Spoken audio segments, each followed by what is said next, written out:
Some people have more than enough money to fund their desired standard of living. We call them overfunded. And some people don't have quite nearly enough to fund their desired standard of living. We call them underfunded. And then there are some folks in the middle. We call them constrained. And here to talk with us about that is Dana Anspach from Sensible Money. Dana, welcome. Hi, Bob. Pleasure to have you back. So what is this notion of people who are constrained as they enter or live in retirement?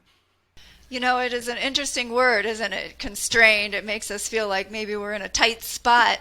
And that is what it is. It's when we run the numbers and we're comparing the resources someone has. That could include income like Social Security coming in retirement. It could include investments or savings in 401ks and IRAs. We then compare those resources against the desired expenses that someone has. And if it's tight, we go, oh, you might have enough, but it's pretty tight. That's, as you described it, constrained. That's what we categorize them as constrained. And it's interesting because you could be constrained and only have Social Security as your only resource. Of course, you are likely to be constrained at that point.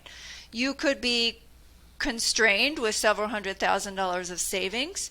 And we don't think of this typically, but someone with millions of dollars could be constrained, and they might have a very big lifestyle. And so based on their expected expenditures, they might still have a mortgage, expensive cars, lots of travel.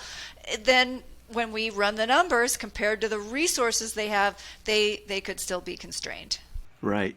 So for folks who are in that boat of maybe having just enough to pay for their expenses, maybe they have 100% of their assets covering 100% of their liabilities. What's the actionable advice for them? Well, no one wants to hear this, but the biggest impact would be working longer. So by working even a year longer, that can make a big difference between having just enough in retirement and having a little bit of extra. And that extra is important because when you're projecting your spending, people sometimes forget about big ticket items like home repairs. Maybe it's a roof repair, or the plumbing would need to be redone. Sometimes people forget that they will still need a new car at some point in retirement, or they might forget about dental expenses. And so having that extra makes a difference. And we don't like to hear it, but working that one extra year can make a big difference. The second thing that would make a big difference for everybody is delaying Social Security. And for most people, unless you have a health issue that means that your life expectancy would be shorter than average, delaying means you wouldn't start your income benefits until age 70. That's how you maximize the benefits. You also get the benefit of the additional inflation increases at that point. So those two steps can make a big difference for most people that are constrained. Now, we talked about the fact that a high net worth household, people that with millions, can also be constrained. Those are still the first two steps for them. But if you're a higher net worth, higher spender, then of course, being very conscious of your spending would be the third thing that we would add in. If you're living on Social Security plus a little bit more, there's not going to be a lot of room to change your spending.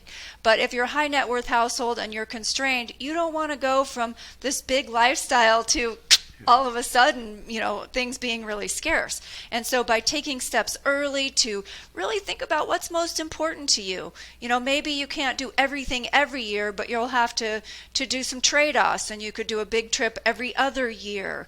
Or, maybe at some point in your retirement, you would want to downsize the house and lower your expenses. So that can make a big difference for that sector of the demographics.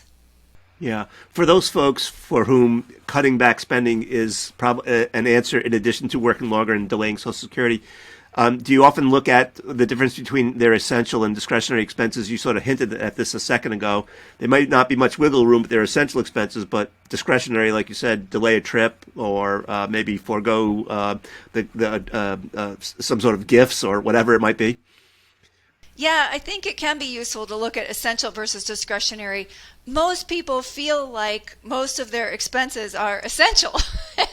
But the challenge becomes, we think of, for example, housing as a essential expense.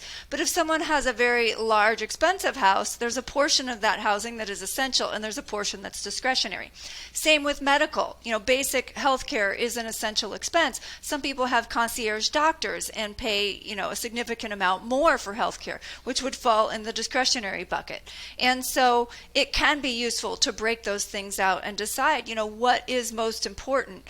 Let's take an example of a client I worked with. He and his wife did have a concierge doctor. They also loved traveling to Italy each year, but there just wasn't enough money to do both. So at some point you have to say, well, which is most important to you? And eventually they found very sufficient health care without the concierge services, and that saved them about $15,000 a year, and they repurposed those funds to Italy, which they loved. And so, those are some of the trade-offs that you can make when you have some discretionary money in your budget.